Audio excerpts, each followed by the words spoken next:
Hello, my dear students.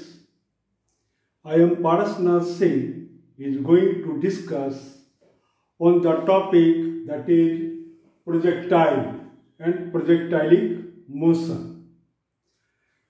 First of all, here we see what is projectile and projectilic motion. When a body is given some velocity and if its motion is governed by gravity or electrostatic field, then this type of motion is called your projectilic motion. That is when the body moves on the two-dimensional space, that is moves along x-axis and along y-axis, then the body is called in two-dimensional or projectilic motion. Clear? यानी किसी भी body को जब हम initial velocity कुछ देते हैं और फिर वह बॉडी अगर एक्स एक्सिस और वाई एक्सिस यानी किसी प्लेन में उसका मूवमेंट है, उसका मोशन किसी प्लेन में है under the action of gravity, क्योंकि ग्रेविटी के बारे में ही हमको मुख्यतः यहाँ पर पढ़ना है।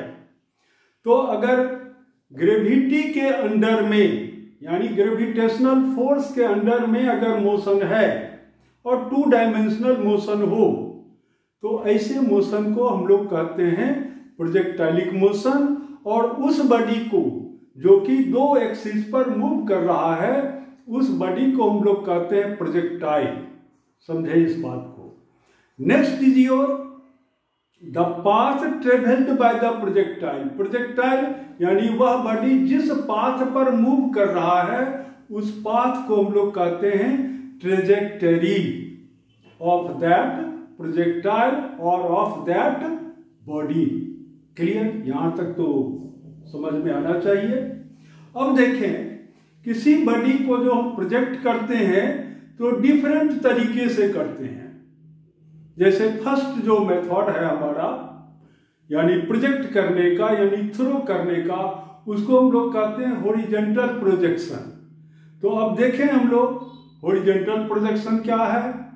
सेकंड में आपसे हम डिस्कस करेंगे ऑब्लिक प्रोजेक्शन, यानी ग्राउंड पर ही किसी बॉडी को ऐसे करके हमने थ्रो कर दिया ऐसे, तो ऐसे मोशन को हम लोग कहते हैं oblique projection of the body.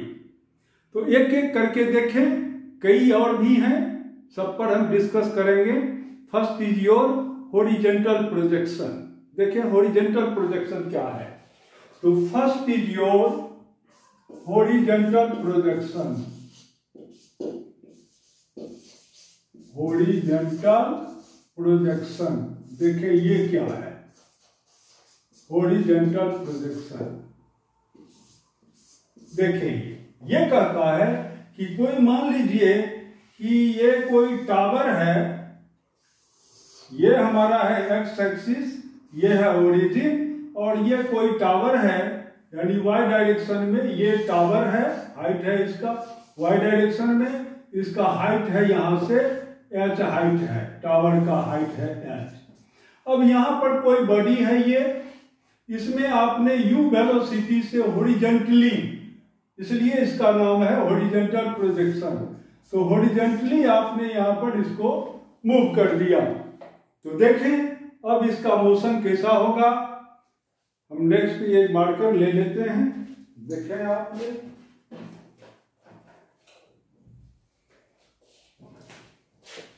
तो देखें हम इस बॉडी को यहां पर यू वेलोसिटी से प्रोजेक्ट कर दिए तो क्या होगा, यह बॉडी ऐसे करके यहां पर रीच करेगा ग्राउंड पर। ये हमारा है ग्राउंड ओ एक्स एक्सिस और ये है टावर का हाइट क्या है एच। यहां पर हमने वेलोसिटी दिया है यानी एक्स डायरेक्शन में हमने वेलोसिटी दे दिया है यू। यहां एक्सीलरेशन ड्यू टू ग्रेविटी का वैल्यू हर हमेशा है वाई डायरेक्शन और डाउनवर्ड। तो this is your g, act कर रहा है नीचे। अब देखें इसका कंपोनेंट एक्स डायरेक्शन में क्या होगा, तो ये चूंकि 90 डिग्री एंगल बना रहा है इसलिए इसका वैल्यू हो गया यानी कंपोनेंट हो गया यहाँ पर g cos 90 which is equal to 0। यानी इस डायरेक्शन में एक्सीलरेशन क्या हो गया 0, इसका मतलब है कि ax डायरेक्शन में एक्सीलरेशन 0 है और ay डायरेक्शन में एक्सीलरेशन क्या है, -g। देखिए यहां पर सिमिलरली है यार, x डायरेक्शन में वेलोसिटी है u और इसका जो कंपोनेंट होगा इधर की ओर यानी uy इक्वल टू हो जाएगा 0। क्यों? क्योंकि यहां पर एंगल बन रहा है 90 डिग्री। कोई दिक्कत नहीं है यहां पर। अब मान लेते हैं कि t टाइम में बॉडी पहुंच गया P पॉइंट पर, यहां पर पहुंच गया। तो आप जानते हैं कि किसी भी सर्कुलर पाथ पर या कर्व्ड पाथ पर जो वेलोसिटी का डायरेक्शन होता है वो हर हमेशा होता है टेंजेंट लाइन में। ये हमारा मान लीजिए वेलोसिटी यहां पर है v, यानी इस डायरेक्शन में है वेलोसिटी। देखें तो अब इस वेलोसिटी का एक कंपोनेंट हमारा क्या हो जाएगा, एक कंपोनेंट हमारा हो जाएगा इधर की ओर, यानी ये हमारा हो गया vx कंपोनेंट और ये हो जाएगा vy कंपोनेंट। और मान लेते हैं कि ये x एक्सिस से, यानी ये है x एक्सिस, इससे ये एंगल बना रहा है थीटा। देखिए और यहां पर याद रखना है कि g का वैल्यू हर हमेशा है डाउनवर्ड डायरेक्शन में। तो देखें अब तो हम कहेंगे कि पहले आप देखें इस पॉइंट पर, यानी ये कोई पॉइंट है मान लीजिए A पॉइंट और ये पॉइंट है B। अब एक एक करके आप पहले डेफिनेशन थोड़ा समझ लीजिए। O से लेके B तक के डिस्टेंस को हम लोग कहते हैं रेंज। इसको R लेटर से डिनोट करते हैं। O से लेके ये B तक का जो पॉइंट है, यानी सेम लेवल में पार्टिकल यहां से चला है, यहां पर लैंड किया, तो यहां से यहां तक के डिस्टेंस को क्या कहते हैं, range of the projectile. Next देखें, यहां से A से B तक आने में इसको कितना टाइम लगेगा, इस बॉडी को, इसको कहते हैं टाइम ऑफ फ्लाइट। क्योंकि यहां पर रिस्ट्रिक्शन है, बॉडी इस ये ग्राउंड से नीचे नहीं जा सकता है। यहां पर ये ग्राउंड है ये मेरा, तो ग्राउंड से नीचे कैसे जाएगा बॉडी, इसको तो हम लिमिट कर दिए हैं कि इससे ऊपर ही रहेगा। कोई दिक्कत नहीं है।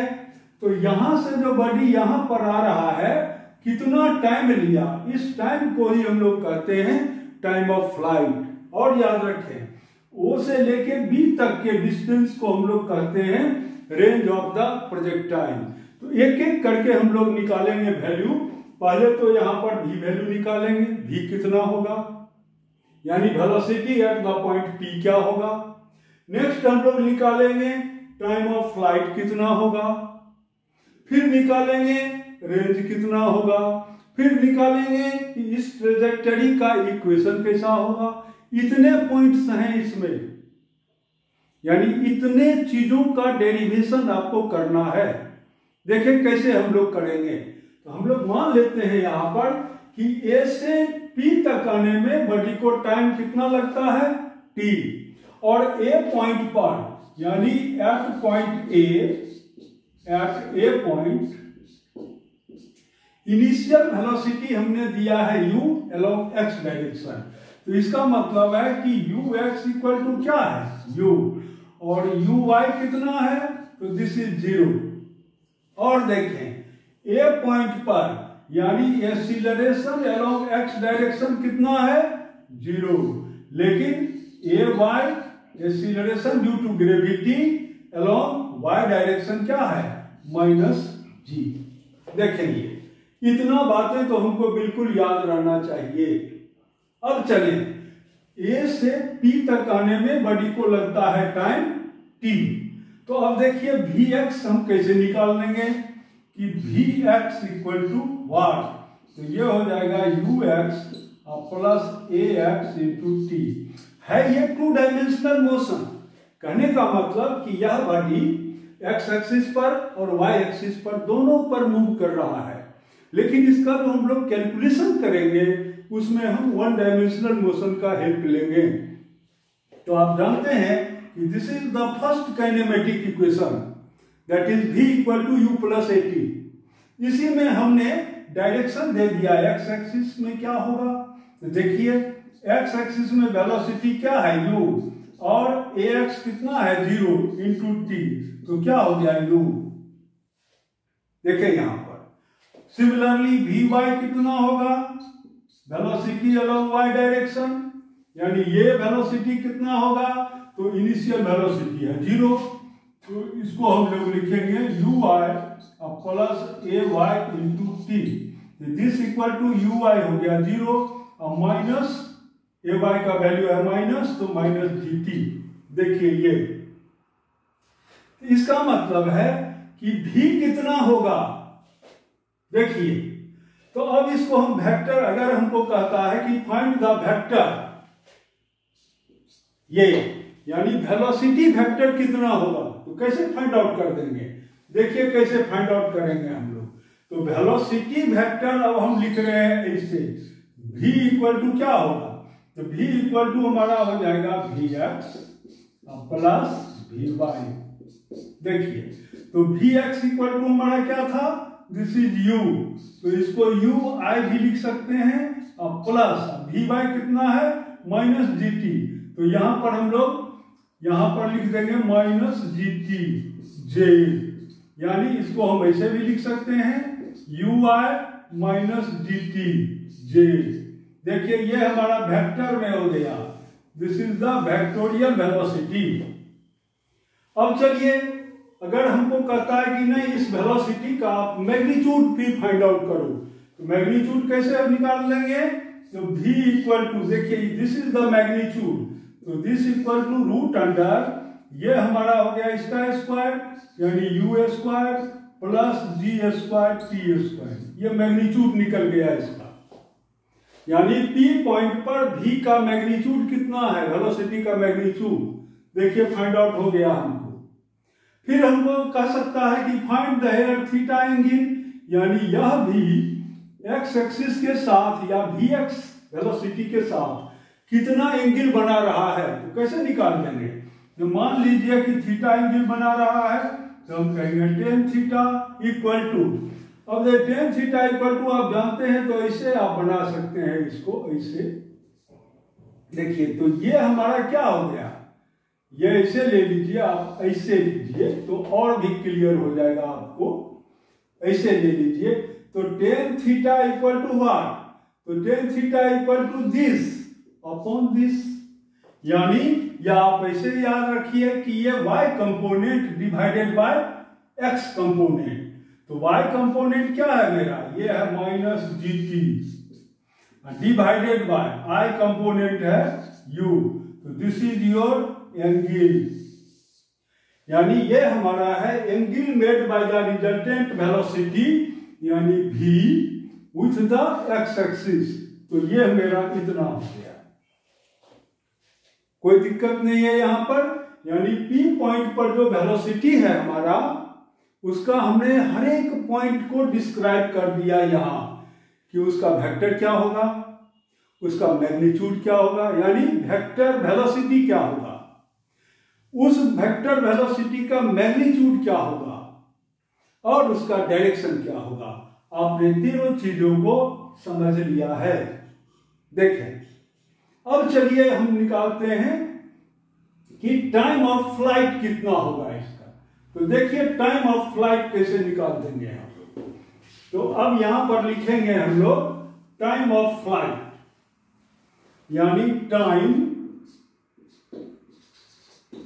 Of flight, time of flight को हम लोग जनरली कैपिटल लेटर T से डिनोट करते हैं, तो देखें टाइम ऑफ फ्लाइट कैसे निकलेगा। अब एक बात आप बिल्कुल याद रखें कि अगर बॉडी इस पाथ से होते हुए जितना टाइम लेता है B तक आने में, उतना ही टाइम में ये यहां से चलेगा और यहां पर पहुंच जाएगा अगर उसका वेलोसिटी uy 0।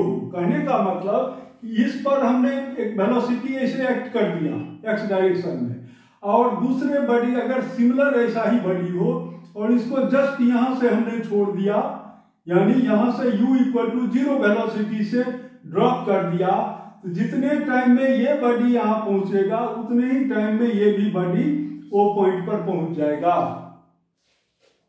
देखिए ये, तो मान लेते हैं कि यहां से यहां तक आने में बॉडी को लगता है t टाइम, यानी यहां से अगर हम u इक्वल टू 0 यानी u बाय 0 है ही, इसी वेलोसिटी से अगर हम गिरा दें इसको नीचे, गिरा देने का मतलब ऐसे समझिए जस्ट इसको हम छोड़ देंगे, ये नहीं कि कुछ वेलोसिटी ऐसे दे देंगे, हम ऐसा नहीं करना है, जस्ट हम यहां से इसको छोड़ देंगे इस मार्कर को, तो ये u इक्वल टू है 0। अब ये नीचे की ओर गिरेगा, इससे देखेंगे। तो देयरफॉर अब देखिए ये कैसे हम लोग एक्सप्रेशन निकाल लेंगे। तो आप जानते हैं कि y2 minus y1 equal to क्या होता है, uy into T plus half ay into t square. ये तो आपका काइनेमेटिक इक्वेशन है, सेकेंड काइनेमेटिक इक्वेशन। तो देखिए y2 मतलब हुआ फाइनल पोजीशन, तो ये है हमारा फाइनल पोजीशन। तो फाइनल पोजीशन क्या हो गया, माइनस h, क्यों ये सॉरी फाइनल पोजीशन हो गया यहाँ का 0, तो ये हमारा हो गया 0 माइनस इनिशियल पोजीशन क्या है बॉडी का, दिस इज h, तो माइनस h इक्वल टू क्या हो गया, ui है 0 into time t minus half, और ay इक्वल टू हो गया g, क्योंकि ay का वैल्यू है minus g into t square.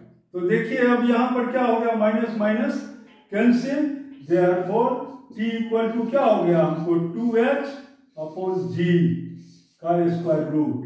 तो ये हमारा हो गया टाइम ऑफ फ्लाइट। इसी को हम लोग ऐसे भी कहते हैं कि t इक्वल टू हमारा हो गया क्या, 2h upon g, this is your time of flight. ये कोई दिक्कत नहीं है। अब चले हॉरिजेंटल रेंज कितना होगा, ये या तो हम क्या करेंगे, इस वेलोसिटी में अगर इस टाइम से हम मल्टीप्लाई कर दें तो हमारा ये रेंज फाइंड आउट हो जाएगा। देखिए यहां पर, और एक चीज और आप समझ लीजिए कि यहां पर t क्या है, इज डायरेक्टली प्रोपोर्शनल टू है रूट अंडर h। कहने का मतलब कि अगर हम h को बढ़ाते चले ऊपर की ओर, h को हम बढ़ाते चले तो ये यहां से यहां तक आने में ज्यादा टाइम लेगा, क्योंकि यहाँ g तो ऑलरेडी है कांस्टेंट, g को ना तो हम चेंज कर सकते हैं, को कुछ नहीं कर सकते हैं, g हमारा कांस्टेंट है। तो इसलिए t is directly proportional to क्या है, root under h means height, यानी जितना ही ज्यादा हाइट से हम बॉडी को प्रोजेक्ट करेंगे वह उतना ही ज्यादा टाइम लेगा ग्राउंड पर आने में। देखिए अब चलिए आप रेंज निकालिए, व्हाट इज द रेंज। तो देखिए रेंज कैसे निकाल देंगे हम, तो range of the projectile,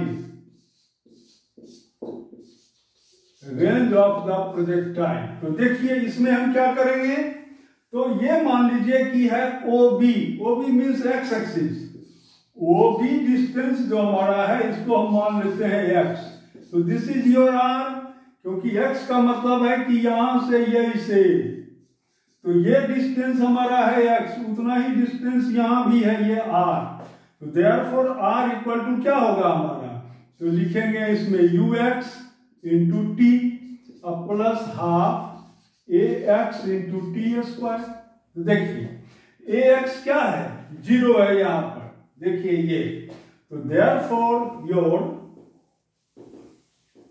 this is your means r equal to हमारा हो गया ये ux, ये तो 0 हो गया ये होल टर्म, तो ux हमारा कितना है, तो ये है u इनटू टाइम t, तो टाइम t कितना निकला है 2h अपॉन g, तो this is your range of the projectile, range. कोई दिक्कत नहीं है। अब यहां पर आप और भी चीजें समझें, ये तो मैथमेटिक्स है प्यारे बच्चों, इसका फिजिक्स क्या कहता है, ये देखें। फिजिक्स कहता है कि अगर इस बॉडी को मान लीजिए हम दे दिए हैं यहां पर 10 मीटर पर सेकेंड वेलोसिटी, ठीक है, और मान लेते हैं कि ये हमको डिस्टेंस कवर दे दिया, कुछ भी मान लें आप, ये मान लेते हैं 10 मीटर डिस्टेंस यहां से यहां तक आया, u हमने ऐसा दे दिया और h वैल्यू कांस्टेंट कर दिया, यानी इसी हाइट से हमको बॉडी को प्रोजेक्ट करना है। तो ये आ गया 10 मीटर पर। इसका मतलब है कि इसको अगर हम u को 20 मीटर पर सेकेंड से अगर फेंक दें हॉरिजेंटली यानी थ्रो कर दें, तो अब रेंज क्या आ जाएगा, यहां पर बढ़ेंगे 20 और तो 2h/g तो कांस्टेंट ही है क्योंकि h यहां कांस्टेंट है, हमने सेम हाइट लिया है। इसका मतलब है कि अब रेंज क्या हो जाएगा, अब ये बॉडी यहां पर माने ये जस्ट इससे डबल यानी 20 यानी और बाहर में जाकर के ये रेंज हमारा हो जाएगा 20 मीटर पर सेकेंड, ये सॉरी 20 मीटर। तो ये हमको समझना है, यानी ये कहता है कि R is directly proportional to U when H is constant. और याद रहे G ऑलरेडी कांस्टेंट है, इसको कांस्टेंट करने की जरूरत नहीं है। कांस्टेंट का मतलब है कि ये हाइट को हमने कांस्टेंट कर दिया, निश्चित कर दिया, हाइट में कोई चेंज नहीं है। हम यहीं से दोनों एक्सपेरिमेंट कर रहे हैं, एक बार दे रहे हैं 10 मीटर पर सेकेंड वेलोसिटी और दूसरे बार दे रहे हैं 20 मीटर पर सेकेंड वेलोसिटी। तो रेंज ये आपका रेंज क्या हो जाएगा, यहां सीधा डबल हो जाएगा। दूसरा चीज और भी आप समझें कि दिस रेंज कवर्ड या time flight time is independent of mass of the body. ये क्या कहता है, ये कहता है कि अगर यहां मान लीजिए कि ये मात्र 100 ग्राम का ऑब्जेक्ट है, ये है 100 ग्राम का ऑब्जेक्ट और इसमें हमने वेलोसिटी दे दिया है 10 मीटर पर सेकेंड। अब ये 10 मीटर पर लैंड कर गया, यानी रेंज हो गया इसका 10 मीटर। अब कहता है कि यहां पर अगर हम 100 केजी का बॉडी ले लें, ये हो 100 केजी का, तो देखिए 100 ग्राम से 100 केजी बहुत बड़ा मास हो गया। अब ये कहता है कि इस 100 केजी मास को भी अगर हम 10 मीटर पर सेकेंड के वेलोसिटी से हॉरिजेंटली प्रोजेक्ट कर दें यानी थ्रो कर दें, तो वह भी इसी 10 मीटर पर आएगा, यानी रेंज कवर्ड, यानी यह भी 100 केजी वाला भी यहीं पर गिरेगा बी पॉइंट पर। ये थोड़ा सुनने में आपको अटपटा लग रहा होगा कि लगता होगा कि ये क्या बोल रहे हैं। देखिए एक्चुअली होता क्या है, फिजिक्स क्या कहता है ये सुनिए। किसी भी बॉडी में जब हम वेलोसिटी देते हैं तो वो कहते हैं इंपल्सिव फोर्स हम लगाते हैं पहले। इंपल्सिव फोर्स का मतलब है कि जैसे ये मार्कर है, इस पर हम जस्ट ऐसे फोर्स लगा दिए, माने बहुत बहुत कम टाइम के लिए, तो इस फोर्स को कहते हैं इंपल्सिव फोर्स। तो इंपल्सिव फोर्स को जे लेटर से डिनोट करते हैं, तो ये कितना होता है F into delta T time, where delta t time is very very small। तो जब ये 10 ग्राम या 100 ग्राम का जब ऑब्जेक्ट था, तब आपने इस पर इंपल्सिव फोर्स मान लीजिए लगाया 5 न्यूटन सेकेंड का। तो इसी से बस जस्ट इतने ही इंपल्स से इस बॉडी में यानी 100 ग्राम का जो बॉडी है, इसमें 10 मीटर पर सेकेंड का वेलोसिटी डेवलप हो गया।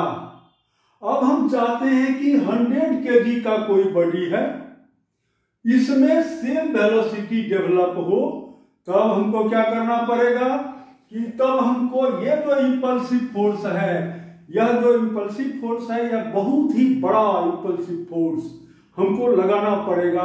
क्यों? क्योंकि इस बॉडी का मास बहुत ज्यादा है। देखिए ये, क्योंकि ये इंपल्सिव फोर्स इक्वल टू होता है change in momentum, change in momentum, momentum यानी ये हमारा है mv माइनस mu। तो u तो मान लीजिए कि पहले से बॉडी रेस्ट में है, तो इसलिए ये हो गया 0। तो mv यानी मास तो बॉडी का बहुत ज्यादा है, v भी उसी के अनुसार हमको होना चाहिए, यानी 10 मीटर पर सेकेंड इस बॉडी में वेलोसिटी हमको डेवलप करना है।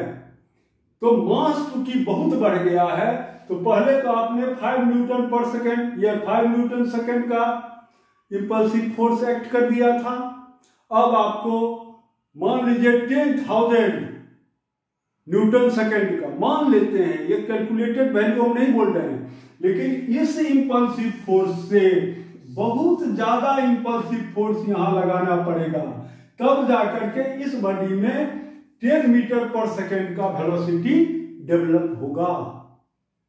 तो हमको इंपल्सिव फोर्स से अभी कुछ लेना देना नहीं है, हमको ये कहना है कि छोटा बॉडी हो या बड़ा बॉडी हो, दोनों में वेलोसिटी हमने सेम दिया है, तो रेंज कवर क्या हो जाएगा, सेम होगा, ये डिस्टेंस सेम होगा। टाइम टेकन यहां से यहां तक आने या यहां से यहां तक आने का टाइम क्या होगा, सेम होगा, वह चाहे बड़ा बॉडी हो या छोटा बॉडी हो। It means this motion does not depend upon mass of the body. Clear यहां तक? अब चले हम लोग देखें कि ये जो पाथ है, यह कर्व्ड पाथ जो है, इस पाथ को हम लोग कहते हैं पैराबोलिक पाथ। तो इस पैराबोलिक पाथ का यानी इस ट्रेजेक्टरी का इक्वेशन कैसा होगा, यानी पैराबोलिक होना चाहिए, यानी y is directly proportional to होना चाहिए एक्स स्क्वायर के फॉर्म में। देखें हम लोग करके तो आता है कि नहीं, देखें। तो अब हम लोग जस्ट इसका जो पाथ है यानी ट्रेजेक्टरी इक्वेशन वो निकाल के देखेंगे। This is your trajectory equation. ये कैसा होगा, ये देखिए कैसे हम लोग करेंगे। तो यहां पर हम देखते हैं कि ये x, यहां पर देखिए, तो अगर हम ये ट्रेजेक्टरी इक्वेशन में ये जो हमारा है ये x, ये तो x इक्वल टू क्या होगा हमारा, x इक्वल टू हो गया ये u इंटू टी। देखिए क्योंकि इस डायरेक्शन में एक्सीलरेशन नहीं है तो इक्वेशन नंबर ये 1 हो गया। और y डायरेक्शन में देखिए तो y इक्वल टू हम क्या कहेंगे, अब वैसे भी आप कह सकते हैं कि आप ऐसे लीजिए कि final position minus initial position, तो फाइनल पोजीशन हमारा हो गया 0 माइनस इनिशियल पोजीशन क्या हो गया h, या y कहिए इसको, हम इसको y भी कह सकते हैं। यहां से यहां तक का डिस्टेंस क्या है, ये हम मान लीजिए y। तो दिस इक्वल टू अब क्या होगा इसका, यानी 0 इतना y तो इक्वल टू ut यानी y into t minus half या plus half ay into t square. तो देखिए ये क्या होगा, uy है 0 इंटू टाइम t, यही टाइम आप लीजिए कोई दिक्कत नहीं है, वैसे ये टाइम ऑफ फ्लाइट है यहाँ पर। तो अब देखिए माइनस हाफ, ये हमारा क्या हो गया हाफ जी टी स्क्वायर, या सिर्फ यही का आप निकाल लीजिए तो दिस इज योर x, या ये हमारा हो गया x वैल्यू और ये क्या हो गया y। तो यहां से यहां तक आने में बॉडी को लगा है कितना time, t time, small time t। तो बस यही इक्वेशन ले लीजिए। तो देखिए देयरफॉर यहां पर क्या हो गया माइनस y, h को हम हटा देते हैं क्योंकि y और x के बीच हमको रिलेशन ड्रॉ करना है। तो देखिए क्या हो जाएगा, तो ये माइनस हाफ और ये हो गया g इंटू टी स्क्वायर। तो t यहां से ले लीजिए फ्रॉम इक्वेशन 1, तो t equal to x by u, तो ये हमारा हो जाएगा x square divided by u square, minus minus cancel, therefore y equal to क्या हमारा हो गया g by 2u square into x square. देखिए ये दिस इज द, यानी y is directly proportional to आ गया x square. It means the path of the projectile is a parabola. तो यहां तक हमारा प्रूव हो गया, ये कोई दिक्कत नहीं है। अब चले हम लोग नेक्स्ट देखें ऑब्लिक प्रोजेक्शन। ऑब्लिक प्रोजेक्शन क्या होता है, अब देखिए उसका, क्योंकि ऑब्लिक प्रोजेक्शन जो है आपको वह आपके सिलेबस में सबसे ज्यादा है, क्वेश्चन भी सबसे ज्यादा ऑब्लिक प्रोजेक्शन से ही आता है। वैसे ये चीज आपको हमने इसलिए बता दिया कि इस पर एक हम एग्जाम्पल करके आपको दिखाते हैं, तब बताएंगे ऑब्लिक प्रोजेक्शन। देखिए वो क्या कहता है। वह कहता है ऑब्लिक प्रोजेक्शन में, ये हॉरिजॉन्टल प्रोजेक्शन का हम आपको थोड़ा सा एक न्यूमेरिकल वैल्यू बताते हैं, यानी इसमें न्यूमेरिकल कैसा आता है वो देखिए। वो कहता है क्या कि ये हमारा है ग्राउंड, मान लीजिए इस पर कोई दुश्मन का जो ट्रक है, माने कोई मान लीजिए दूसरे कंट्री की जो ट्रक है वो ऐसे जा रहा है विथ वेलोसिटी u, और कोई प्लेन है आपके पास में यहां पर, ये हमारा कोई प्लेन है ऐसे, ये हमारा है प्लेन। अब वो यहां पर है, ये यहां पर है, और ये डिस्टेंस आप मान लीजिए कुछ भी, ये डिस्टेंस है x1, यहां से लेके यहां तक का डिस्टेंस है x1, और ये हाइट हमारा है मान लीजिए h, यानी ये जो प्लेन है हमारा एयरप्लेन, एरोप्लेन, ये हमारा है एरोप्लेन, इसका वेलोसिटी है v। देखिए here v is greater than क्या है, इस ट्रक के वेलोसिटी से इसका वेलोसिटी ज्यादा है। अब ये कहता है कि एक बम यहां से ये गिरा देता है, ये एयरप्लेन एक बम यहां से गिराता है, तो कहता है क्या कि यह बम जो है सो ऐसे करके आता है और इसको यहां पर आकर के स्ट्राइक कर देता है इस ट्रक को, यानी ये जो दुश्मन का ट्रक है ये यहां पर गिर गया। तो ये गाड़ी कितना चला ट्रक, तो अगर इसका वेलोसिटी है u, तो ये यहां से यहां तक जाने में कितना टाइम लिया, ut। देखें आप, तो इसका मतलब है कि हम जो न्यूमेरिकल यहां पर बनाएंगे तो ये कहता है कि यह वेलोसिटी इंटू टाइम t, यानी ये प्लेन भी ऐसे जा रहा है, ऐसे भी वेलोसिटी से। देखिए ये, तो यहां पर जो बम आप यहां से छोड़े हैं, तो ये इसका इनिशियल वेलोसिटी इसी डायरेक्शन में है अभी भी, अब ये इसी वेलोसिटी, और लेकिन स्मॉल g के कारण ये बॉडी ऐसे करके नीचे उतरता जाएगा ऐसे, और यहां पर जब ट्रक यहां पर आया तो इसको ये स्ट्राइक कर देगा।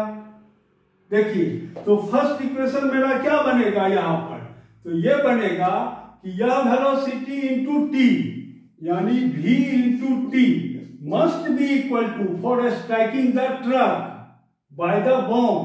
तो क्या होगा ये होगा हमको x1 और प्लस ये होगा ut। देखिए ये, यानी इस इक्वेशन को, इस बम को ओबे करना पड़ेगा। अब चलिए ये टाइम कैसे हम लोग निकाल लेंगे यहां से यहां तक आने में।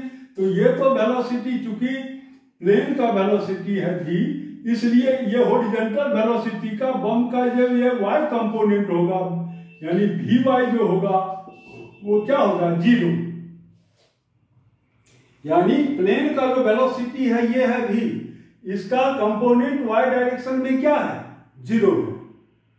तो यहां से इस बम को यहां तक आने में कितना टाइम लगेगा, अगर वह इनिशियल वेलोसिटी इसका 0 हो, ठीक उतने ही टाइम में ये बम अब यहां पर स्ट्राइक कर देगा, अगर ये v वेलोसिटी से इधर की ओर जा रहा है तो देखिए पहले ये टाइम आप निकाल लीजिए, तो कितना होगा, तो अब जानते हैं फाइनल पोजीशन हो गया 0 माइनस इनिशियल पोजीशन हो गया h, दिस इक्वल टू, तो फाइनल पोजीशन 0, इनिशियल पोजीशन है h, तो ये हमारा हो गया ut, यानी vy into T plus half ay into t square. तो देखिए vy है 0 इंटू टी और माइनस हाफ, ये हमारा हो गया gt स्क्वायर। तो देयरफॉर t इक्वल टू क्या हो गया हमको, 2h अपॉन g का स्क्वायर रूट, यानी इस फॉर्मूले से हम टाइम निकाल लेंगे। और ये टाइम हमने यहाँ पर पुटअप कर दिया। अगर हमको u मालूम है और ये डिस्टेंस मालूम है, तो हम इस प्लेन का वेलोसिटी फाइंड आउट कर सकते हैं, यानी v वैल्यू हमको निकल गया। देखिए यहाँ पर अगर मान लीजिए ये हमको दिए हुए है कि 100 मीटर है या 1000 मीटर है, ये यहाँ से यहाँ तक x1। इसका वेलोसिटी हमको मान लीजिए दिया हुआ है कि इसका है u इक्वल टू है मान लीजिए 20 मीटर पर सेकेंड, और ये h हमको दे दिया है मान लीजिए 500 मीटर। तो देखिए इस 500 यानी h 2h divided by g, इससे हम टाइम निकाल लेंगे। अब ये टाइम निकल गया तो इसमें पुटअप कर देंगे हम, तो इससे हमको v का वैल्यू फाइंड आउट हो जाएगा, यानी वेलोसिटी ऑफ द प्लेन। तो इस तरह से थ्योरी जो है उसी पर न्यूमेरिकल भी बेस्ड होता है। थोड़ा सा बस ब्रेन को एक्सरसाइज करने की जरूरत पड़ती है। क्लियर? तो अब हम लोग देखें ऑब्लिक प्रोजेक्शन क्या है। थोड़ा हम मार्कर चेंज कर लेते हैं तब बताते हैं ऑब्लिक प्रोजेक्शन, क्योंकि ये मार्कर में बढ़िया इंक नहीं है। देखेंगे तो अब देखें हम लोग पढ़ेंगे second is your oblique projection. ये क्या है देखिए,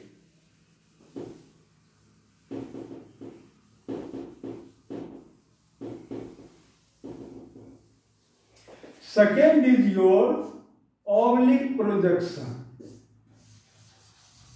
ऑब्लिक प्रोजेक्शन देखिए, कोई भी जो फिजिक्स में क्या है कि हम इंडियन जो हैं सो ज्यादा करके मैथमेटिक्स डेरिवेशन ज्यादा करते हैं, उसका फिजिक्स कम समझते हैं। तो थोड़ा सा मैं इसका फिजिक्स समझा देता हूं, उसके बाद हम लोग इसका डेरिवेशन करेंगे। जैसे उसमें निकाले थे टाइम ऑफ फ्लाइट, वेलोसिटी निकाले थे, रेंज निकाले थे, ये सब कुछ, और ट्रेजेक्टरी का इक्वेशन निकाले थे, वही चीज सब कुछ यहां भी हमको निकालना पड़ेगा। लेकिन थोड़ा सा और आप इसको समझ लीजिए कि इसका फिजिक्स क्या है। फिजिक्स इसका ये है कि मान लीजिए कि ये हमारा है y एक्सिस, यानी 2 डायमेंशनल मोशन है, हर हमेशा याद रहे, ये है x एक्सिस, ये है y एक्सिस, ये हमारा है ओरिजिन। अब किसी बॉडी को यहां से हमने प्रोजेक्ट किया और ये इसे आ गया, तो यहां पर हमने कितना दिया वेलोसिटी u, ये एंगल मान लीजिए है थीटा। अब ये क्या कहता है ये देखिए, जैसे जैसे ऊपर की ओर जाता है यहां तक हाईएस्ट पॉइंट पर, ये हमारा है हाईएस्ट पॉइंट, तो ये हाइट है, मैक्सिमम हाइट है इसका क्या h है, यानी ये बॉडी जो है सो मैक्सिमम या h हाइट तक जा सकता है। यहां तक तो क्लियर है, कोई दिक्कत नहीं है। अब यहां पर इस बॉडी में हमने दे दिया है u वेलोसिटी, तो इसका एक कंपोनेंट इधर हो गया हमको u cos थीटा, इधर हो जाएगा u sin थीटा, यानी u cos थीटा, और ये हमारा हो जाएगा u sin थीटा। अब इसमें मुख्य बात क्या समझना है वो देखिए, यह कहता है कि मान लीजिए कि कोई पॉइंट ये है P और सेम लेवल में ये पॉइंट है Q। देखिए ये, तो ये कहता है कि V पॉइंट पर जो वेलोसिटी होगा, मान लीजिए V होगा, तो Q पॉइंट पर वेलोसिटी V, यानी वेलोसिटी का मैग्नीट्यूड, डायरेक्शन तो डिफरेंट है, P पॉइंट का वेलोसिटी का डायरेक्शन ये है, Q पॉइंट पर वेलोसिटी का डायरेक्शन ये है, डिफरेंट है, लेकिन मैग्नीट्यूड हर हमेशा सेम होगा। कहने का मतलब कि U मान लीजिए कि हमारा है 20 मीटर पर सेकेंड। देखिए ये, तो जब ये लैंड करेगा तो यहां पर जो इसका V होगा उसका भी मैग्नीट्यूड क्या होगा, ये होगा हमको 20 मीटर पर सेकेंड ही। और चीज याद रखें, ये यानी सेम लेवल में वेलोसिटी का मैग्नीट्यूड सेम होता है, यानी यहां पर जितना वेलोसिटी है उतना ही मैग्नीट्यूड में इतना यहां भी होगा, सेम लेवल में। देखिए ये, अगर ये एंगल है थीटा, तो ये एंगल क्या होगा, सिर्फ थीटा एंगल बदल जाएगा, यानी माइनस थीटा हो जाएगा। सिमिलरली देखिए, यहां पर जो वेलोसिटी है, मान लीजिए ये तो 20 मीटर पर सेकेंड है, तो यहां भी है 20 मीटर पर सेकेंड। अब मान लीजिए यहां पर हमको हो गया 15 मीटर पर सेकेंड, तो ये भी आपका होगा 15 मीटर पर सेकेंड ही, सेम लेवल में। लेकिन ये अगर एंगल है अल्फा, तो ये एंगल हो जाएगा, यानी एक्स एक्सिस से ये हो जाएगा माइनस अल्फा। देखिए ये,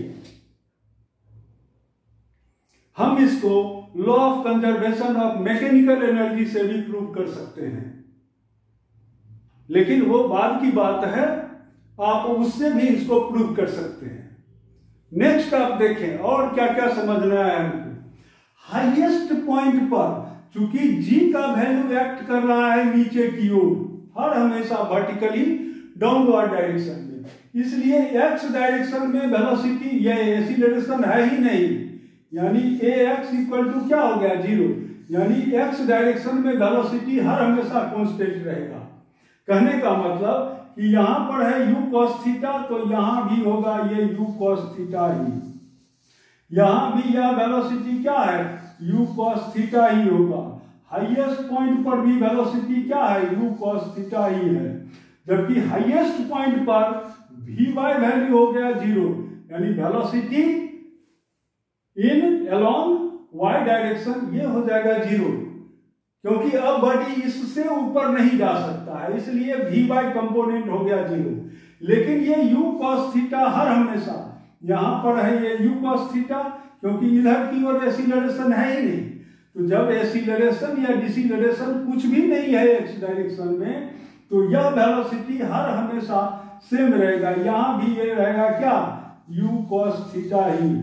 कहने का मतलब कि अगर मान लीजिए इनिशियल पॉइंट पर u, यानी इनिशियल पॉइंट पर देखिए तो u अगर हमारा है मान लीजिए कि 4i प्लस 5j, ये हमारा है मीटर पर सेकेंड, तो ये जो फाइनल पोजीशन है यहां पर, यानी यहां पर ये है ओ पॉइंट पर एट ओ, तो एट ये पॉइंट मान लीजिए बी है, तो एट बी पर वेलोसिटी वेक्टर क्या होगा, तो वेलोसिटी वेक्टर भी इक्वल टू क्या होगा, सेम यही होगा, थोड़ा सा चेंज कर जाएगा। क्यों?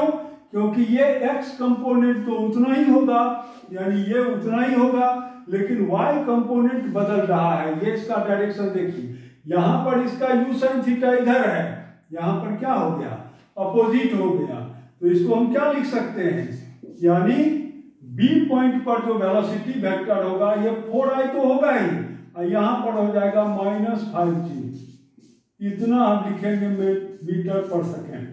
यानी यहां पर जो वेलोसिटी वेक्टर है वो तो हर हमेशा x और y में है, और यहां क्या हो गया x, लेकिन y वैल्यू रिवर्स कर गया, तो इसलिए अब यहां का जो वेलोसिटी वेक्टर होगा वो नीचे की ओर हो गया है, इसलिए आंसर ये हम लिखेंगे।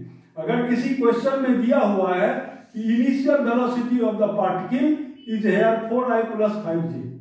Now, when this particle reaches at the same level, यहाँ लिखा रहेगा same level, तो उस केस में इस पॉइंट पर जो वेलोसिटी होगा उसका वेक्टर क्या होगा, वेलोसिटी वेक्टर क्या होगा, तो क्या लिखेंगे 4i minus 5j।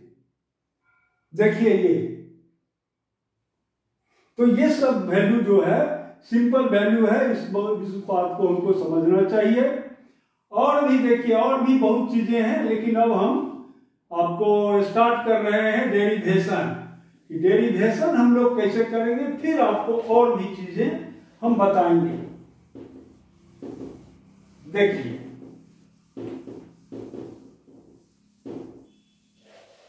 यह कहता है कि ये हमारा है मान लीजिए एक्स एक्सिस और ये है y एक्सिस, इसको ऐसे ड्रॉ कर दिए हम, this is your y axis, ये हमारा है ओरिजिन O, यानी इसका पोजीशन कोऑर्डिनेट क्या है 0 0।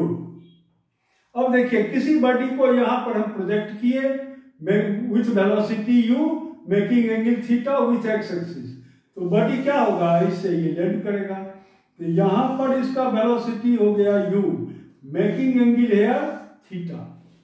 देखिए ये, तो ये पॉइंट मान लीजिए बी पॉइंट है, ये हमारा हाईएस्ट पॉइंट ए है, तो यहां पर हम जानते हैं कि वी वाई क्या होगा, वी वाई हमारा हो गया है 0।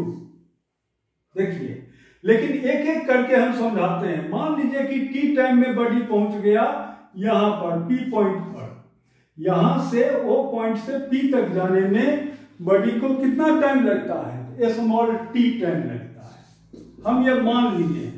स्मॉल टी टाइम में बॉडी ओ से चला है और पी पॉइंट पर पहुंच गया है, जबकि इसका इनिशियल वेलोसिटी है u। तो अब इस u का x कंपोनेंट क्या होगा?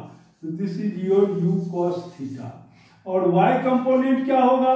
This is your u sin theta. कोई दिक्कत नहीं है। अब देखिए एक्सीलरेशन ड्यू टू ग्रेविटी का वैल्यू हर हमेशा होता है towards the centre of the earth, इसलिए हर हमेशा यानी y एक्सिस के जस्ट अपोजिट, इसलिए हर हमेशा इसको हम लोग माइनस में लेते हैं। देखिए तो इसका कंपोनेंट x डायरेक्शन में क्या होगा? तो ये हो जाएगा ax equal to minus g cos 90 degree, क्योंकि ये है 90 डिग्री, तो इसलिए ये हमारा क्या हो गया? 0। देखिए अब चलिए बॉडी रीच किया है पी पॉइंट पर, तो मान लेते हैं कि इसका वेलोसिटी है v यहां पर।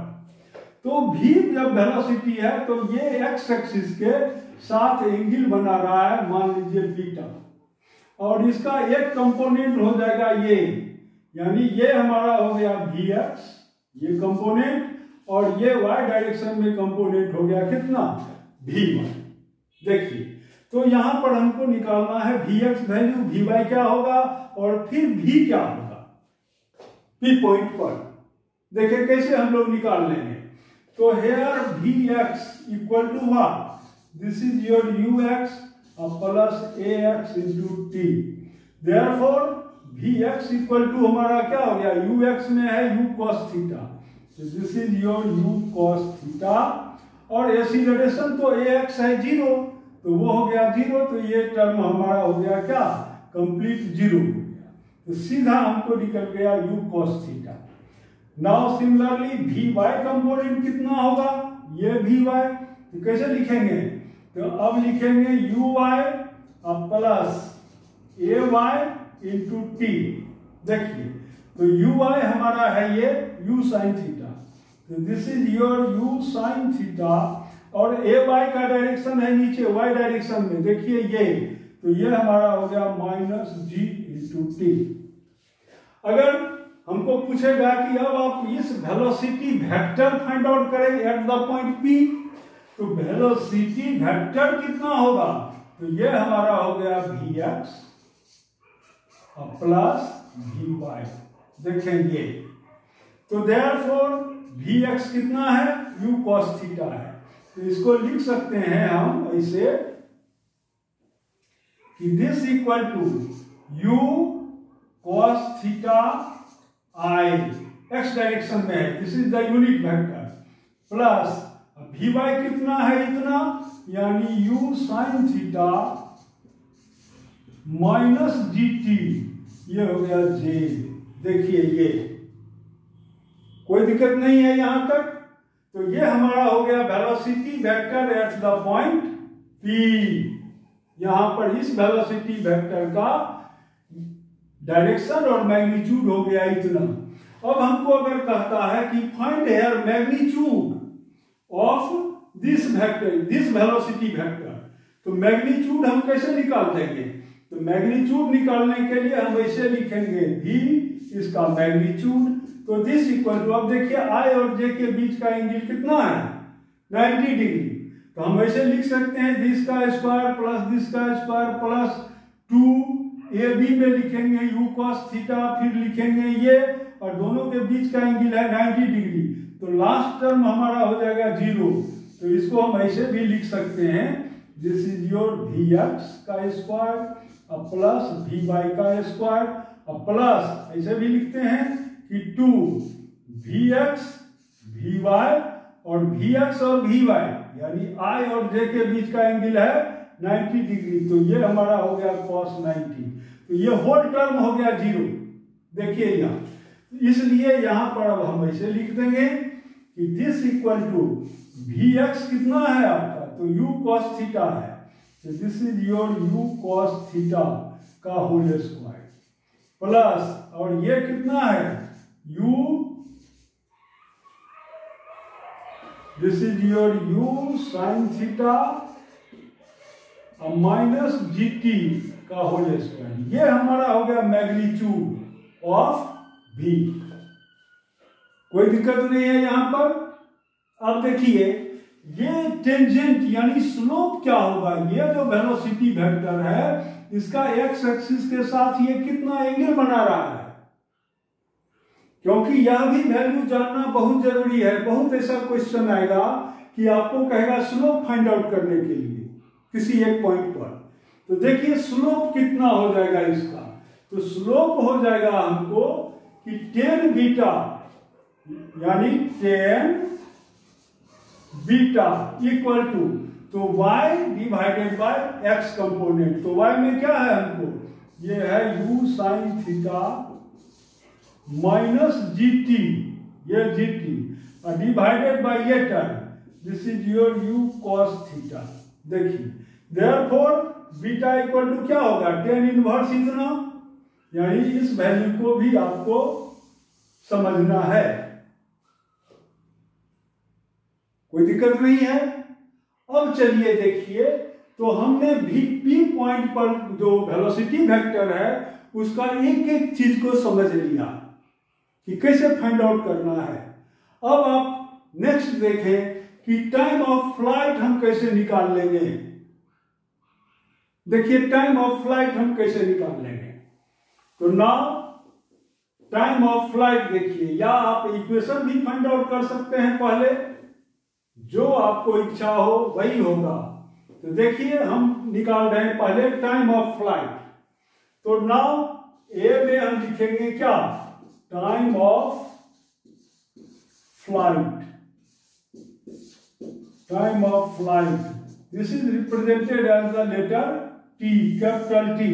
इसका मतलब क्या हुआ कि O से B तक यानी सेम लेवल में जाने में इस बॉडी को कितना टाइम लग रहा है, this time is called your time of flight. याद रखें, सेम लेवल में एक पॉइंट से दूसरे पॉइंट तक, यानी स्टार्टिंग पॉइंट से जहां पर ये पार्टिकल रीच किया है इस पॉइंट तक का कितना टाइम लग रहा है जाने में, this is called your time of flight. कैसे निकाल लेंगे देखिए।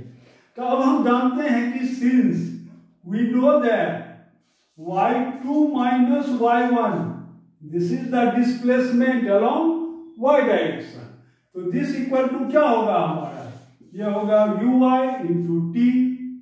अच्छा टाइम ऑफ फ्लाइट निकाल रहे हैं ना, इसलिए ठीक है, ये भी कर सकते थे। y2 minus y1 equal to, ये हमारा हो गया uy into T plus half ay into t square. देखिए ये कैपिटल टी क्या है, टाइम ऑफ फ्लाइट है, यानी यहां से यहां तक जाने में। तो अब देखिए net displacement along y direction क्या हुआ, जिस पॉइंट से चला था बॉडी वहीं पर पहुंच गया, यानी y डिस्प्लेसमेंट हो गया 0। अब कैसे 0 हो गया, तो देखिए फाइनल पोजीशन यानी यहाँ का कोऑर्डिनेट क्या है, तो ये डिस्टेंस और y एक्सिस पर तो 0 ही है ये, तो ये हमारा हो गया 0 माइनस ये भी इनिशियल पोजीशन, तो ये भी 0, दिस इक्वल टू uy कितना है, u साइन थीटा, तो this is your u sine theta into t minus half ay कितना है, ये हमारा है ay का value, ay acceleration due to gravity along y direction, तो ये हमारा हो गया g इंटू टी स्क्वायर। अब एक t कैंसिल हो गया, तो देयरफॉर t इक्वल टू क्या हो गया आपका 2u sign theta upon g, इतना हमारा हो गया टाइम ऑफ फ्लाइट। इसका मतलब है कि यहां से O पॉइंट से A तक जाने में इसका हाफ टाइम लगेगा, यानी u sine theta upon g, फिर इतना ही टाइम लगेगा यहां से यहां तक आने में, यानी A से B तक आने में। क्यों, क्योंकि ये होता है time of ascent equal to time of descent. जितना टाइम में कोई भी बॉडी, आप एक न्यूमेरिकल सॉल्व करके देखेंगे कि किसी बॉडी को आप वर्टिकली ही ऊपर की ओर थ्रो कर दिए हैं सम वेलोसिटी, ठीक है। अब यहां से ये बॉडी चलेगा कुछ हाइट पर जा करके उसका वेलोसिटी क्या हो जाएगा, 0 हो जाएगा, फिर वो रिटर्न होगा। तो इस बॉडी का जाने का टाइम और फिर उससे नीचे आने का टाइम सेम लेवल तक आप जब कैलकुलेट करेंगे तो देखेंगे कि सेम होता है, सेम वैल्यू होगा। It means the time of ascent equal to time of descent. कहने का मतलब कि ये जो टाइम हमारा निकला है इसको हम ऐसे भी लिख सकते हैं कि TOB इक्वल टू हो गया है इतना, यानी 2u sin theta upon g, जबकि TOA कितना होगा, यानी O से A तक जाने में कितना टाइम लगेगा, तो ये हमारा हो जाएगा u sin theta upon g। Similarly TAB कितना होगा, यहां से यहां तक जाने में टाइम, तो ये क्या निकलेगा, same u sin theta upon g। आप इसको प्रूव भी कर सकते हैं, कोई बहुत बड़ा चीज नहीं है ये। तो this is your time of flight, कोई दिक्कत नहीं है यहां तक। अब चलिए आप रेंज निकाल दीजिए कि ये रेंज कितना होगा इस बॉडी का।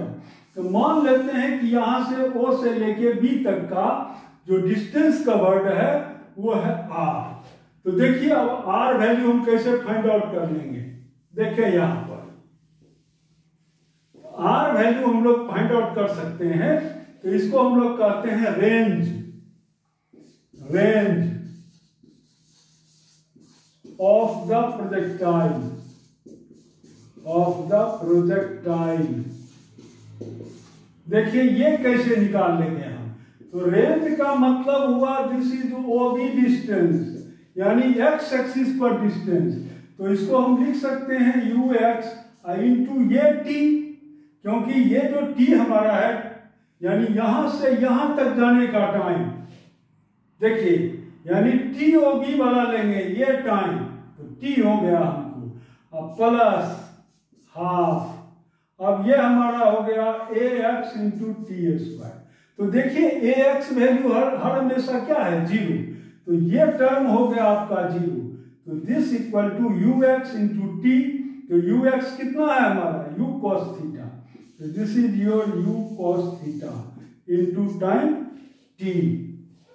देखिए ये चीज, तो देयरफॉर अब ये मेरा हो जाएगा यहां पर क्या, this equal to U cos theta into time t में क्या लेंगे हम, तो 2u sin theta upon g। देखिए ये, तो इसका मतलब है कि रेंज हमारा अब हो गया यहाँ, range covered by the body, this equal to your, हम इसको लिख सकते हैं ऐसे कि u स्क्वायर, और देखिए 2 sin theta into cos theta, तो इसको हम लिख सकते हैं sin 2 थीटा अपॉन g। तो this is your range covered by the body. देखिए ये कोई दिक्कत नहीं है यहां पर। अब चलिए आप निकालिए हाइट कवर्ड, यानी मैक्सिमम हाइट, यानी ये मैक्सिमम हाइट कितना होगा हमारा, ये जो हमारा है मैक्सिमम हाइट, तो this is your maximum height h value कैसे हम करेंगे, तो अब मेरा हो जाएगा, ये तो B था याद रखें, ये हमारा हो गया C, यानी मैक्सिमम हाइट कवर्ड। देखिए ये कैसे हम लोग निकाल लेंगे, C पॉइंट में, देखिए तो C में हमारा हो जाएगा ये मैक्सिमम हाइट,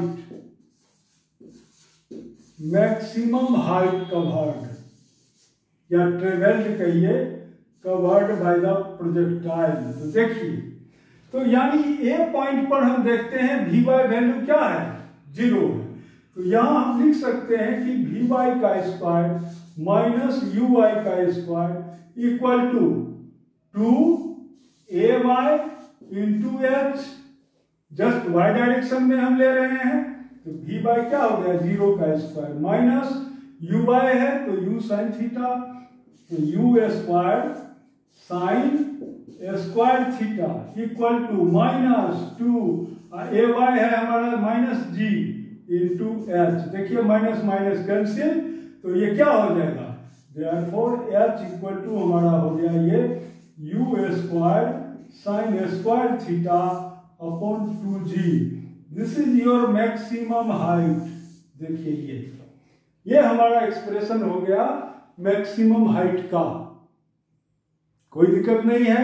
यानी आपने time of flight, horizontal range और मैक्सिमम हाइट, ये जो तीन जो आपने एक्सप्रेशन फाइंड आउट किया है और समझा है, यह आपके लिए बहुत बहुत इंपॉर्टेंट है। अब देखिए आप इस ट्रेजेक्टरी का इक्वेशन क्या होगा। तो देखिए इक्वेशन ऑफ द ट्रेजेक्टरी, यानी ट्रेजेक्टरी मेरा ये है, यहां से लेके ये है। तो मान लीजिए कि ये है पॉइंट P, इसका कोऑर्डिनेट है XY। तो आप पहले X निकालिए और फिर ये Y कंपोनेंट निकालिए और इससे एक कंडीशन आप डेवलप कीजिए कि वह कंडीशन कैसा होगा। देखिए, तो नाउ लेट P का कोऑर्डिनेट हमारा क्या है, XY है। तो देखिए हम कैसे निकाल लेंगे। तो देयरफॉर x इक्वल टू क्या होगा, तो ये होगा ux इंटू टी और plus half ax into t square. तो ux हमारा है u cos theta into T, और ये वैल्यू है 0, क्योंकि ax वैल्यू यहां पर क्या है, 0 है। तो ये होल टर्म हो गया 0, यानी x इक्वल टू हमारा ये एक इक्वेशन निकल गया। यहां पर ये मान लेते हैं इस इक्वेशन को कुछ भी वैल्यू, मान लीजिए ये 1 है। अब चलिए y कोऑर्डिनेट निकालिए, यानी ये यहां पर ये कितना ऊपर जा रहा है। तो y इक्वल टू आप ऐसे भी लिख सकते हैं कि ये मान लीजिए फाइनल पोजीशन है ये y और -0 इनिशियल पोजीशन, तो क्या होगा, y ही होगा। तो देयरफॉर ये हमारा हो गया uy into T plus half ay into t square. देखिए ये, तो नाउ uy हमारा है ये u sine theta, this is your u sine theta into t minus half G T square. देखिए ये, तो ये इक्वेशन हमारा हो गया 2, यानी y इक्वल टू इतना u sine theta T minus half G T square. देखिए ये कोई दिक्कत नहीं है यहां तक। अब देखिए नाउ फ्रॉम इक्वेशन 1, तो यहां पर हम लिखेंगे फ्रॉम इक्वेशन 1 से आप t का वैल्यू फाइंड आउट कर लीजिए और उस t का वैल्यू 2 में पुटअप कर दीजिए। तो देखिए फ्रॉम इक्वेशन 1 इससे, तो t इक्वल टू क्या होगा हमारा, x upon u cos theta. देखिए ये, now putting this value, putting value of t in 2 equation, इसमें पुटअप कर दीजिए। देन वी गेट क्या क्या गेट करेंगे हम लोग, तो ये गेट करेंगे। देखिए यहां, तो देयरफॉर y इक्वल टू हमारा हो जाएगा ये u साइन थीटा, तो u sine theta into t में हमारा क्या हो गया, x upon u cos theta. देखिए minus half g t square में इसका स्क्वायर यानी x square divided by u square cos square theta हो गया, ये इतना। अब देखिए u कैंसिल, तो देयरफॉर इसको हम लिख सकते हैं कि देयरफॉर y इक्वल टू क्या होगा, तो x tan theta minus half g x square divided by u square cos square theta. This is the equation of the trajectory. और यहां भी आप देखते हैं कि if there is no g exist, यानी अगर ये अर्थ नहीं होता तब क्या होता, तो तब आप यहां पर जो प्रोजेक्ट करते किसी बॉडी को u वेलोसिटी से, तो ये बॉडी सीधा ऐसे चला जाता ऐसे, ये कभी रिटर्न नहीं होगा। लेकिन ड्यू टू g कंपोनेंट अर्थ है, इसलिए अर्थ हर हमेशा बॉडी को नीचे की ओर खींचता है।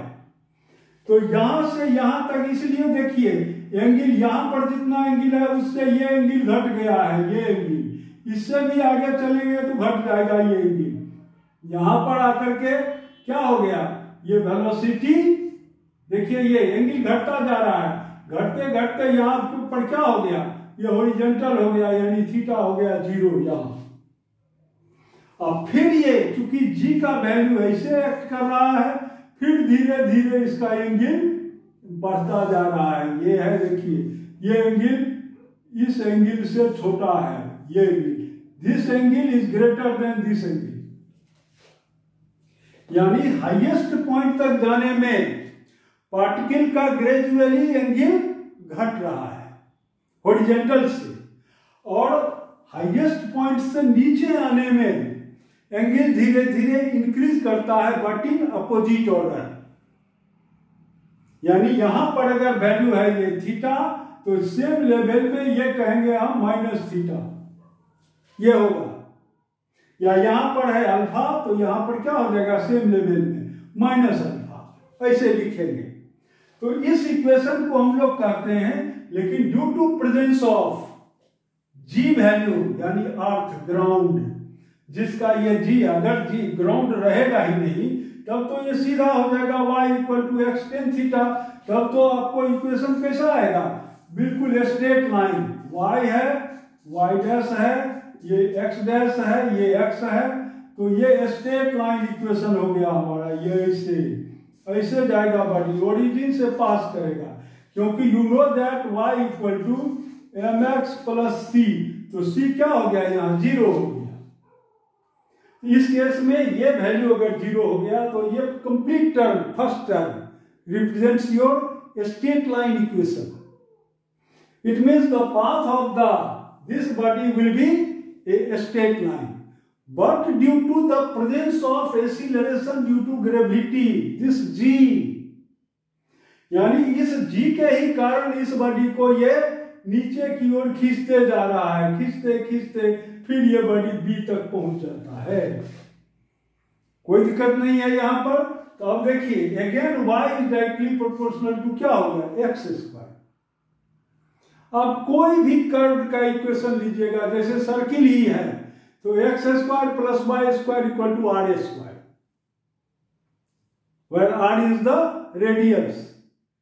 यानी जब आप प्रोजेक्टाइल पर ये आप जब पढ़ेंगे parabola, hyperbola, ellipse, coordinate geometry में, तब ये सब कंडीशन आप देखेंगे। तो यहां सिंपली हम लोग लिख देंगे कि the equation is a parabola, therefore the path, या ऐसे कह सकते हैं the trajectory of the projectile is a parabola.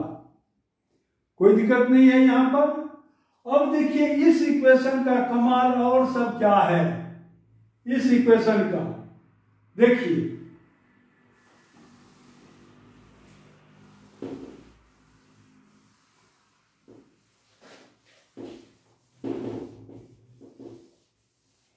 यानी इसमें हमने मुख्य रूप से दो इक्वेशन, यानी ट्रेजेक्टरी का जो दो इक्वेशन है, एक तो टाइम वाला है हमारा y एक्सिस पर, तो ये टाइम वाला हमको कह रहा है कि y = क्या है हमारा u sin theta into t -½ gt²।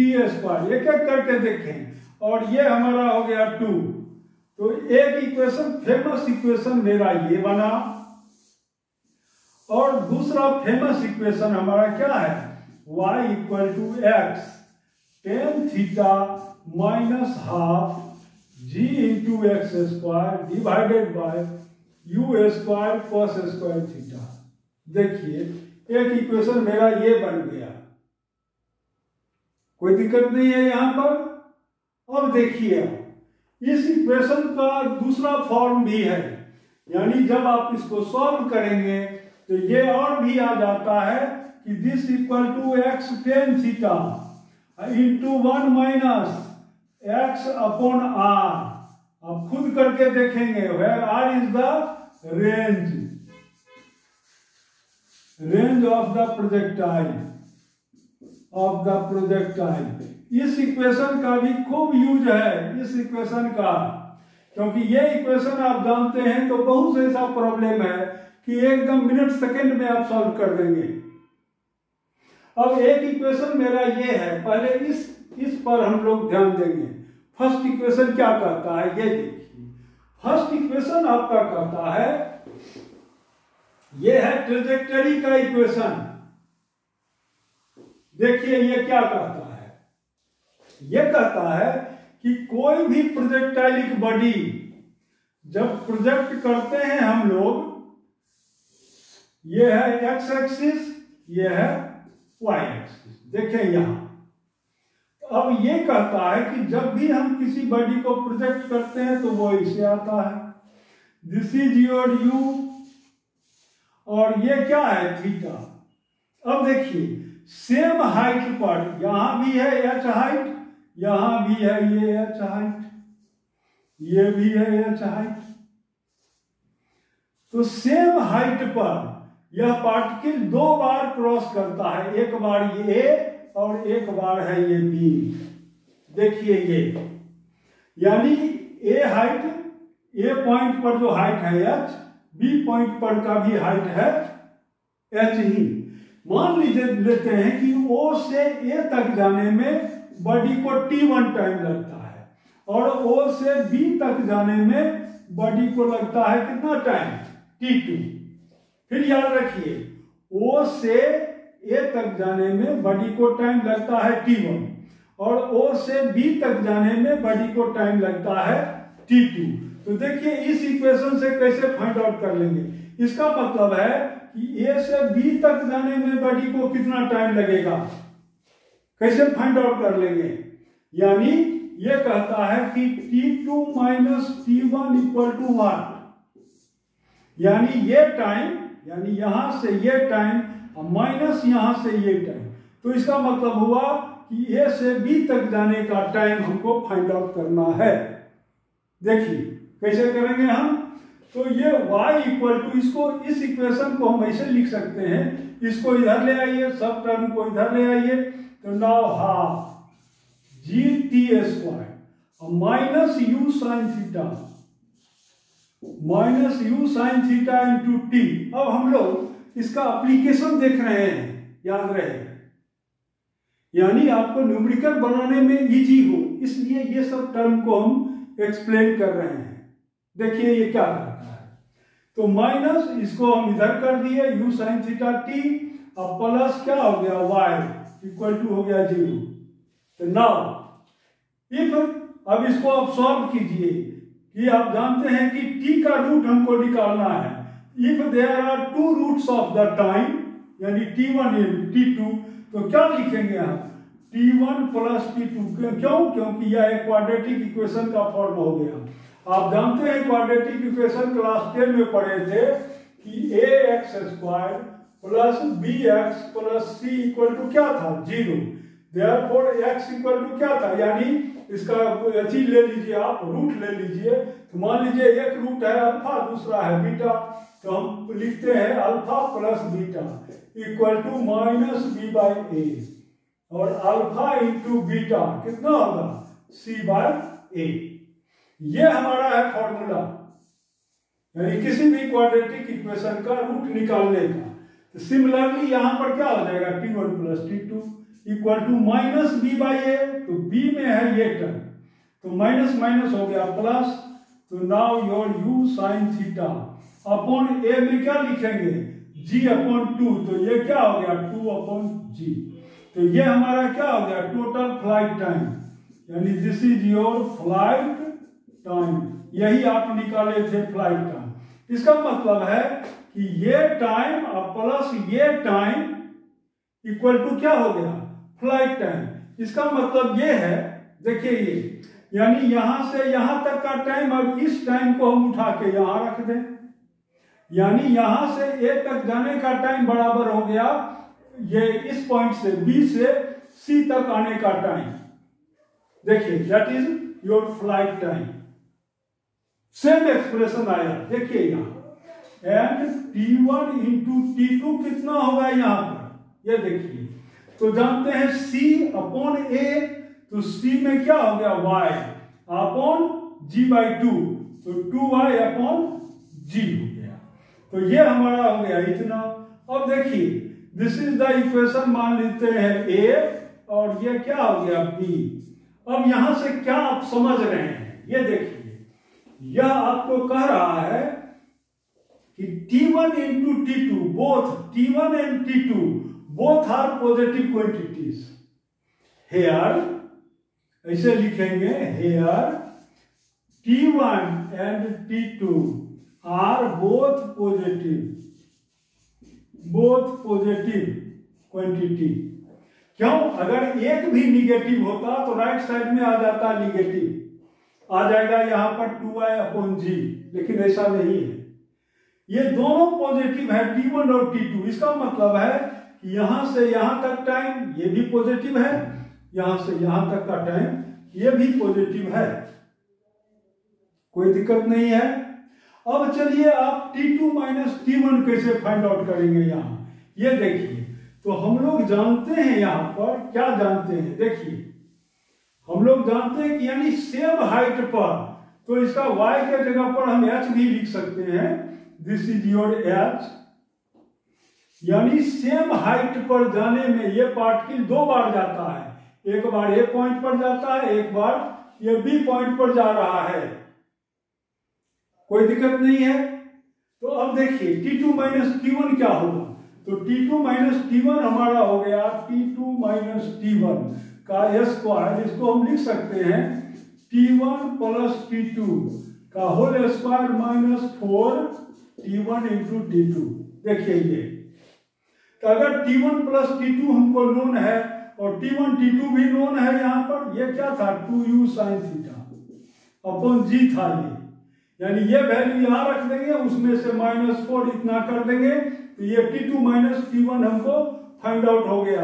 यानी T2 माइनस T1 क्या हो जाएगा, रूट अंडर इतना हो गया।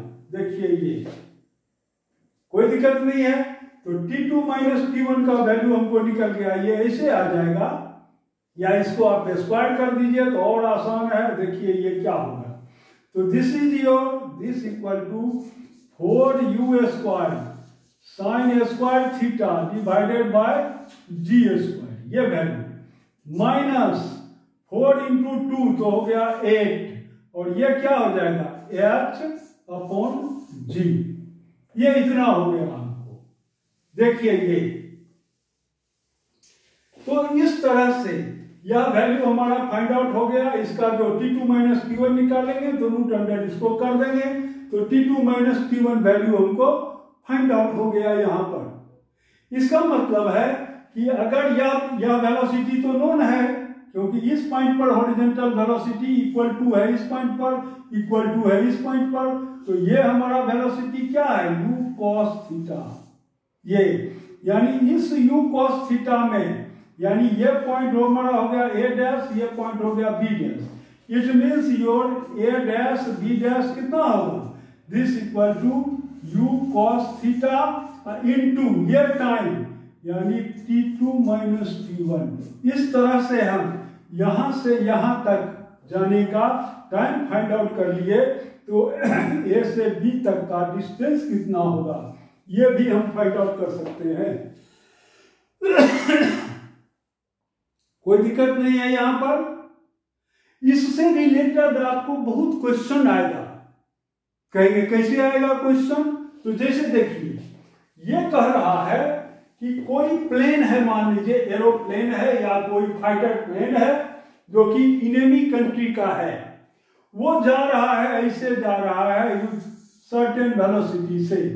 अब यहां पर आप कोई, आपके पास गन है, इससे आप कोई शॉट फाइट करते हैं, तो ये कैसा होगा, तो ये इनेमी गन है, तो ये ऐसे, ये है वाई एक्सिस, ये है एक्स एक्सिस, तो आपका बुलेट ऐसे चलेगा, एक बार हो सकता है यहां पर क्रॉस करे, और फिर ये रिटर्न जब होगा तो ये यहां पर, यानी ये आपका गन का पोजीशन है, ये इसे लीजिए आप, तो ये हमारा है इनेमी का फाइटर जेट, ऐसे जा रहा है, ये हमारा है फाइटर जेट, इसको हम फाइट करना चाहते हैं, तो यहां से हम यू वेलोसिटी से इसको ऐसे किए, अब फिर ये ऐसे आएगा, यानी एक बार चांस है कि इस फाइटर जेट को ये यहां पर क्रॉस करेगा, ऐसे लीजिए आप, दिस इज योर यू, यानी mother velocity of the bullet क्या है, u है, दिस इज एंगल थीटा।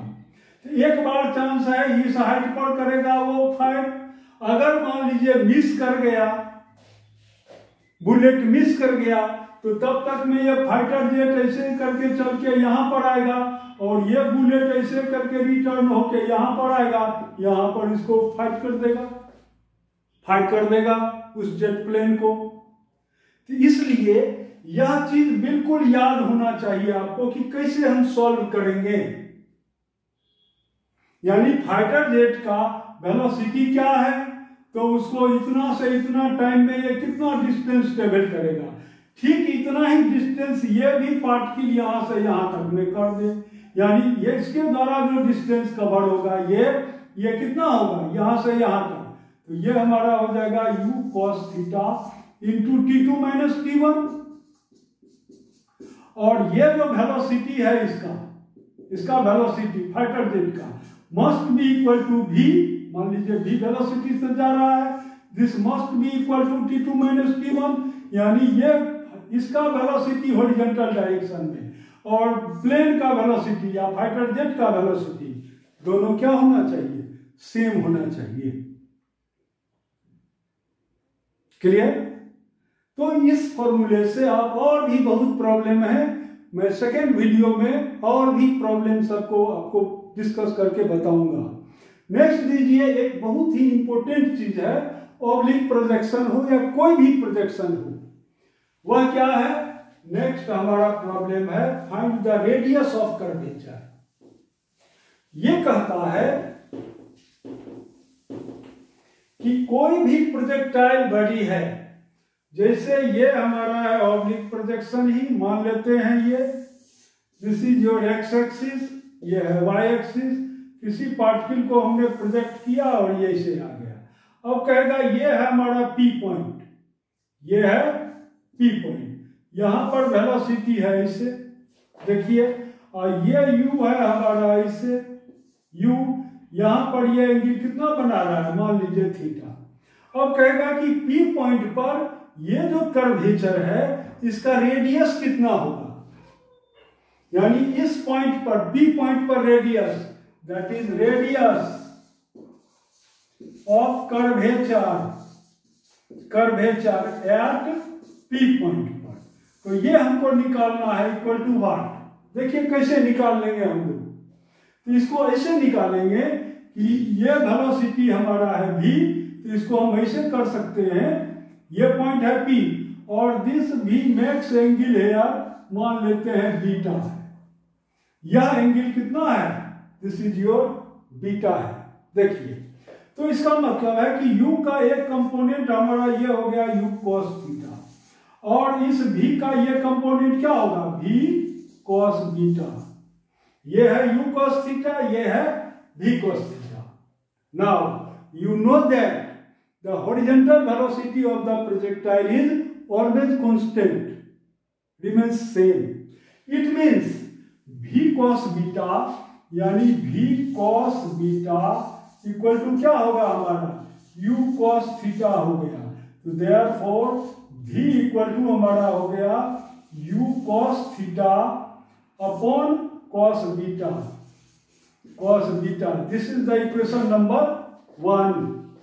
अब हम लोग P पॉइंट पर रेडियस निकाल रहे हैं, रेडियस ऑफ कर्वेचर, यानी ये जो कर्व्ड लाइन है, कोई भी पॉइंट ले लीजिए, यहां लीजिए, यहां लीजिए, यहां इनिशियल लीजिए, यहां लीजिए, कहीं भी ले लीजिए, कोई दिक्कत नहीं है। अब आपको क्या करना है कि आप जानते हैं कि टेंजेंट पर रेडियस हर हमेशा क्या होता है, परपेंडिकुलर।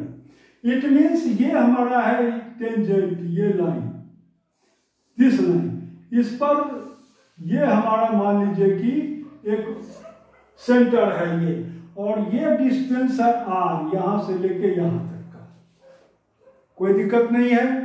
लेकिन आप ये भी जानते हैं कि एक्सीलरेशन ड्यू टू ग्रेविटी का value always acting vertically downward direction, यानी अलोंग y डायरेक्शन। देखिए अब क्या क्या निकालेंगे हम, तो now you know that centripetal acceleration, यानी सेंटर की ओर एक्सीलरेशन कितना होता है, तो सेंट्रीपिटल सेंटीपिटल एक्सीलरेशन।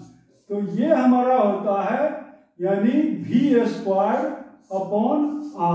ये वैल्यू होता है। इसका मतलब है कि इस डायरेक्शन में एक्सीलरेशन कितना है हमारा v²/r। अब चले एंगल क्या होगा, तो देखिए ये एंगल है बीटा, ये लाइन टेंजेंट है, ये है रेडियस, इसका मतलब this angle plus this angle equal to 90 degree.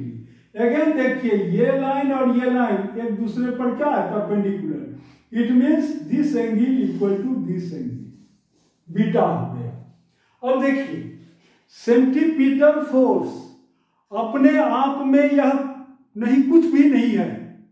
इस फोर्स को यानी सेंटीपिटल फोर्स कहिए या सेंटीपिटल एक्सीलरेशन कहिए, इस एक्सीलरेशन को जो बनाता है यानी कोई एजेंट है जो कि यह सेंटीपिटल फोर्स या सेंटीपिटल एक्सीलरेशन फॉर्म करता है। तो वह फोर्स कौन कौन सा फोर्स होता है, तो वह होता है gravitational force, frictional force, tension in the string, ये सब बात याद रखें आप। यानी ये कहता है कि यह जी ग्रेविटेशनल यानी ये आपका ये जी वैल्यू यानी acceleration due to gravity, this g forms this type of centripetal acceleration, ये यानी यह जो जी है यही इसको बनाता है।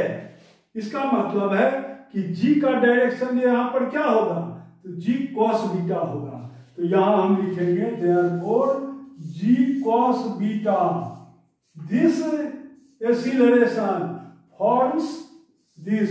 इसको फिजिक्स के लैंग्वेज में हम लोग ऐसे कहते हैं कि this gravitational acceleration provides necessary centripetal force to the body.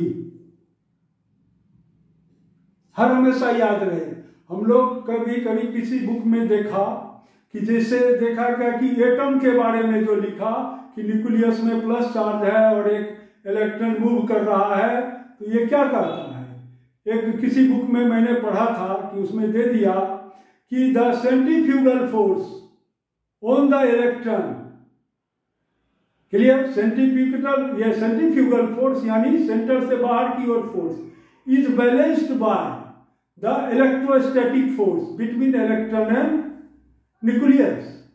यह जो सेंटेंस है, यह बोलना, यह सेंटेंस फिजिक्स में अगर फ्रेम ऑफ रेफरेंस हमारा है इनर्शियल फ्रेम ऑफ रेफरेंस, तो ये सेंटेंस में 100% करेक्ट नहीं है। ये बात याद रखें, 100% करेक्ट क्या है, क्योंकि हम तो अर्थ जो हमारा है उसी पर हम कोई चीज का कैलकुलेशन कर रहे हैं। Earth is regarded as an inertial frame, यह कोई नॉन इनर्शियल नहीं है कि आप सेंट्रीफ्यूगल फोर्स लगा करके और सीधे उसको बैलेंस कर दिए। ये क्या है, इनर्शियल सिस्टम है हमारा। तो उसमें आपको लिखना पड़ेगा कि क्या, the electrostatic force between electron and nucleus provides necessary centripetal force to the electron, revolving electron towards the, या यही कहिए towards the ये न्यूक्लियस। तो हर हमेशा याद रहे सेंट्रीपिटल फोर्स हो या एक्सीलरेशन हो, इसको जो जन्म देता है, प्रोड्यूस करने वाला कौन है, तो वो है gravitational force, tension, frictional force, electrostatic force, magnetic force. जैसे आप पढ़ेंगे साइक्लोट्रॉन में, तो मैग्नेटिक फोर्स जो है वह चार्ज पार्टिकल को रोटेट कर देता है, रिवॉल्व कर देता है। यानी सेंट्रीपिटल एक्सीलरेशन कहिए या फोर्स बनाता है कौन, मैग्नेटिक फोर्स, यानी BQV। इस तरह से कहीं कहीं देखिएगा कि tension provides, similarly tension provides necessary centripetal force. तो सेंट्रीपिटल फोर्स कहते हैं, तो इसमें से मास हम सिर्फ हटा दिए, तो यही हो गया हमारा सेंट्रीपिटल एक्सीलरेशन। तो ये था इसका फिजिक्स। तो now g cos beta equal to क्या लिखेंगे हम, ये लिखेंगे v²/r।